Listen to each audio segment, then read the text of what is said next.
ಜಗಜ್ಜನನಿ ಜಗನ್ಮಾತೆ ಬನಶಂಕರಿ ಮಾತೆ. ಹುಟ್ಟಿನಿಂದ ನನ್ನ ತಂದೆ ತಾಯಿ ತಾನಾಗಿ ನಮ್ಮಣ್ಣ ತುಂಬ ಪ್ರೀತಿಯಿಂದ ಸಾಕಿದ್ದಾನೆ, ಸಲುಹಿದ್ದಾನೆ. ಆ ನನ್ನ ಅಣ್ಣನ ಋಣವನ್ನು ತೀರಿಸೋದಕ್ಕೆ ಎಂದಿಗೂ ಸಾಧ್ಯವಿಲ್ಲ. ಹೇ ತಂದೆ, ನಿನ್ನ ಆಶೀರ್ವಾದದಿಂದ ಈಗ ನಮ್ಮಣ್ಣ ಈ ತಂಗಿಯನ್ನು ನಿನ್ನ ಆಸರೆಯಿಂದ ನಾವು ಯಾವತ್ತೂ ಯಾವ ಕಷ್ಟ ಬರದೆ ನಮ್ಮನ್ನು ಚೆನ್ನಾಗಿ ನೋಡ್ಕೊಂಡಿದ್ದೀಯ. ಇದೇ ರೀತಿ ನಿನ್ನ ಹೊರಹಸ್ತ ಈ ನಮ್ಮ ಸಂಸಾರದ ಮೇಲೆ ಇರಲಿ ಅಂತ ಕರ ಮುಗಿದು ಬೇಡ್ಕೊಳ್ತೀನಿ ಅಮ್ಮ, ಕರ ಮುಗಿದು ಬೇಡ್ಕೊಳ್ತೀನಿ. ನಮ್ಮಣ್ಣ ಚೆನ್ನಾಗಿ ಓದಿದ್ದಾನೆ, ಅವನಿಗೆ ಕೆಲಸಕ್ಕಾಗಿ ಅಲಿದು ಬೇಸತ್ತು ಹೋಗಿದ್ದಾನೆ. ಇವತ್ತು ಎಲ್ಲಿಯಾದರೂ ಹೋಗಿ ನನಗೆ ಕೆಲಸ ಹುಡ್ಕೊಂಡೇ ಮನೆಗೆ ಬರ್ತೀನಿ ಅಂತ ಬೆಳಗ್ಗೆ ಹೋದವನು ಇನ್ನೂ ಕೂಡ ಬರಲೇ ಇಲ್ಲ. ತಾಯಿ, ಅವನಿಗೊಂದು ಒಳ್ಳೆ ನೌಕರಿ ಸಿಗಬೇಕು, ಅವನಿಗೊಂದು ಒಳ್ಳೆ ಕೆಲಸ ಸಿಕ್ಕರೆ ನಾನು ನನಗೆ ಬಂದು ತುಪ್ಪದ ದೀಪ ಹಚ್ತೀನಿ ಅಮ್ಮ, ತುಪ್ಪದ ದೀಪ ಹಚ್ತೀನಿ.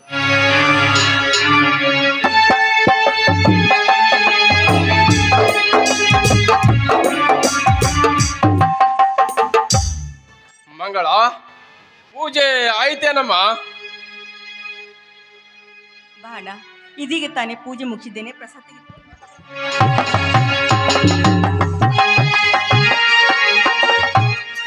ತಂಗಿ, ನಾನು ದಿನಾಲು ಹೀಗೆ ಹೋಗಿ ಬರುತ್ತಾನೆ ಇರುವೆ, ನೀನು ಹೀಗೆ ಪ್ರಸಾದವನ್ನು ಕೊಡುತ್ತಾ ಇರುವೆ ನಿನ್ನ ದರಿದ್ರ ಅಣ್ಣನಿಗೆ. ಅಣ್ಣ, ಯಾಕಣ್ಣ, ಯಾಕೋ ಇವತ್ತು ಏನೇನು ಮಾತಾಡ್ತಿದೀಯಲ್ಲ? ಓಹೋ, ಈಗ ಗೊತ್ತಾಯ್ತು. ನೀನು ಮಾತಾಡುವ ರೀತಿ ನೋಡಿದ್ರೆ ನಿನಗೆ ಇವತ್ತು ಕೆಲಸ ಸಿಗುತ್ತಿದೆ ಅಂತ ಹೊರಗಡೆ ನಿನಗೆ ಕೆಲಸ ಸಿಕ್ಕಿಲ್ಲ ಅಂದಂತಾಯ್ತು. ಹೋಗ್ಲಿ ಬಿಡೋಣ, ಯಾರಿಗೆ ಬೇಕಾಗಿದೆ ಆ ಹೊಲಸು ಕೆಲಸ? ಹಾಗೆಂದರೆ ಹೇಗಮ್ಮ? ನೀನು ಬೆಳೆದ ಪ್ರಾಪ್ತ ವಯಸ್ಸಿಗೆ ಬಂದಿರುವೆ, ಮೇಲಾಗಿ ನೀನು ಒಬ್ಬಳ ಗಂಡನ ಮನೆ ಸೇರಿ ಸುಖವಾಗಿ ಇರಬೇಕಾದವಳು.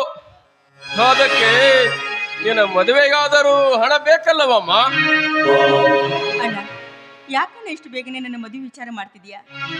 ದಯವಿಟ್ಟು ನನ್ನ ಮದುವೆ ವಿಚಾರವನ್ನು ಬಿಟ್ಟು ಬಿಡು. ಮೊದಲು ನನಗೆ ಕೆಲಸ ಸಿಗಬೇಕು, ಆಮೇಲೆ ಅದರ ವಿಚಾರ ಮಾಡು. ಅದಕ್ಕೆಲ್ಲ ದೈವ ಕೂಡಿ ಬರ್ಬೇಕಣ್ಣ. ಹಾಗೆಂದರೆ ಹೇಗಮ್ಮ? ನೀನು ಬೆಳೆದು ವಯಸ್ಸಿಗೆ ಬಂದವಳು, ವಯಸ್ಸಿಗೆ ಬಂದ ಹೆಣ್ಣು ಬಹಳ ದಿನ ಎತ್ತ ಮನೆಯಲ್ಲಿ ಇರಬಾರದು. ಹಾಗೇನಾದರೂ ಇದ್ದರೆ ಸಮಾಜದ ಹೊಲಸು ಮಾತುಗಳಿಗೆ ಗುರಿಯಾಗಬೇಕಾಗುತ್ತದೆ.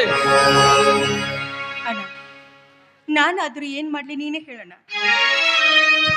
ಎಲ್ಲ ವರ ಮಹಾಶಯರು ಮನೆಗೆ ಬರ್ತಾರೆ, ನನಗೆ ನೋಡ್ತಾರೆ, ಆದ್ರೆ ಮದುವೆಗೆ ಮಾತ್ರ ಒಪ್ಪಿಗೆ ಕೊಡುವುದಿಲ್ಲ. ಯಾಕೆ ಗೊತ್ತಾ? ಬರೀ ಅವರಿಗೆ ವರದಕ್ಷಿಣೆ ವರದಕ್ಷಿಣೆ ವರದಕ್ಷಿಣೆ ಎಂಬ ಪಡಂಭೂತ ಹಬ್ಬಿಕೊಂಡಿದೆ ಇಂದಿನ ಸಮಾಜ. ಯಾರು ನಮ್ಮ ಮುಂದೆ ಬಂದು ವರದಕ್ಷಿಣೆ ಇಲ್ಲದೆ ಈ ಬಡ ತಂಗಿಯನ್ನು ಮದುವೆ ಆಗಲು ಮುಂದೆ ಬರ್ತಾರೆ? ಇಲ್ಲಣ್ಣ, ಇಲ್ಲ.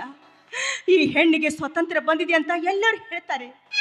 ಎಲ್ಲಿದೆ ಅಣ್ಣ ಇಂದಿನ ಸಮಾಜದಲ್ಲಿ ಹೆಣ್ಣಿಗೆ ಸ್ವಾತಂತ್ರ್ಯ? ಒಂಟಿಯಾದ ಹೆಣ್ಣು ಈ ಸಮಾಜದಲ್ಲಿ ತಿರುಗುವುದಕ್ಕೆ ಸಾಧ್ಯ ಇಲ್ಲ. ಅವಳ ಶೀಲದ ಬಗ್ಗೆ ಅದೆಷ್ಟು ಕೆಟ್ಟ ಕೆಟ್ಟ ಮಾತಾಡ್ತಾರೆ ಇಂದಿನ ಸಮಾಜ.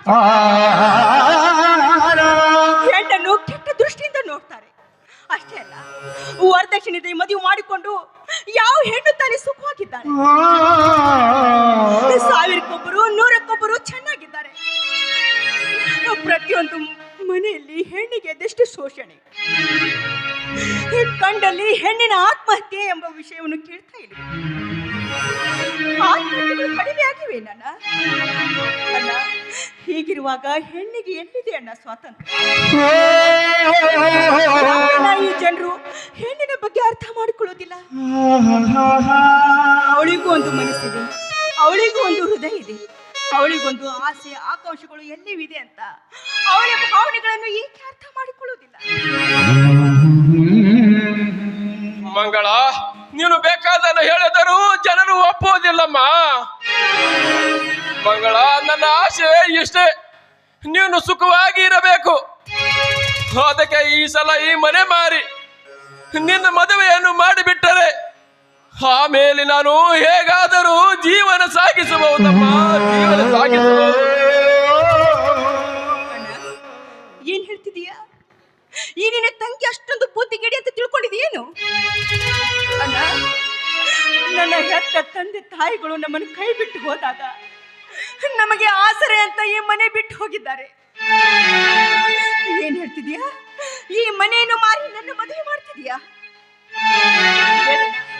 ಯಾರಿಗೆ ಬೇಕಾಗಿದೆ ಮದುವೆ? ನಾನು ಮದುವೆ ಮಾಡಿಕೊಂಡು ನನ್ನ ಗಂಡನ ಮನೆಯಲ್ಲಿ ಸಂತೋಷವಾಗಿ ಕಾಲ ಕಳೆಯಬೇಕು.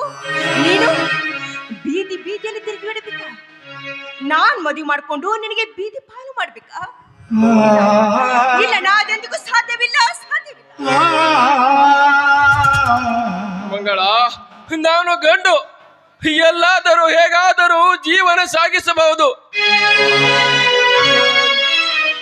ನನ್ನ ಚಿಂತೆ ನಿನಗೇಕಮ್ಮ, ನಿನಗೇಕೋ? ಅಣ್ಣ, ಅದೆಲ್ಲ ಹೋಗ್ಲಿ ಬಿಡು. ನಿನಗೊಂದು ಮಾತು ಕೇಳ್ಬೇಕಂತ ಮಾಡಿದ್ದೀನಿ. ಧಾರಾಳವಾಗಿ ಕೇಳಮ್ಮ. ಅದೇನದು? ನಿನ್ನ ಮಾತು ನಾನು ಕೇಳಾರ್ದೆ ಇನ್ಯಾರು ಕೇಳಬೇಕಮ್ಮ? ಇನ್ಯಾರು ಕೇಳಬೇಕು? ಅಣ್ಣ, ಮತ್ತೆ ನಾನು ಎಲ್ಲಿಯಾದರೂ ಕೆಲಸಕ್ಕೆ ಹೋಗ್ಬೇಕಂತ ವಿಚಾರ ಮಾಡಿದ್ದೀನಿ. ಮಂಗಳ, ಇಷ್ಟ ಏನಮ್ಮ ತಿಳಿದುಕೊಂಡಿರೋದು ಈ ನಿನ್ನ ಅಣ್ಣನ ಗುಣವನ್ನು?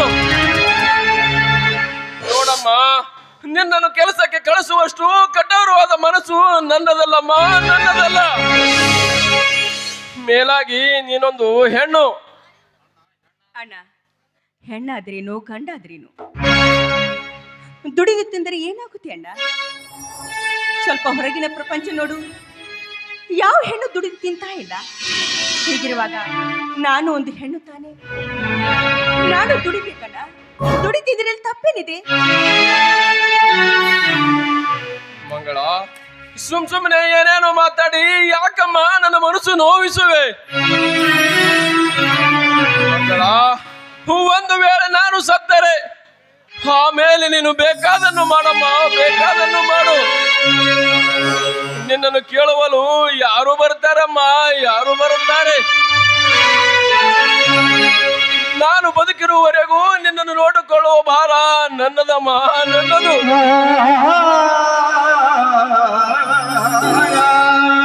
ಅಣ್ಣ, ನೀನು ಹೇಳುವ ಮಾತಿನ ನಿಜವಿದೆ.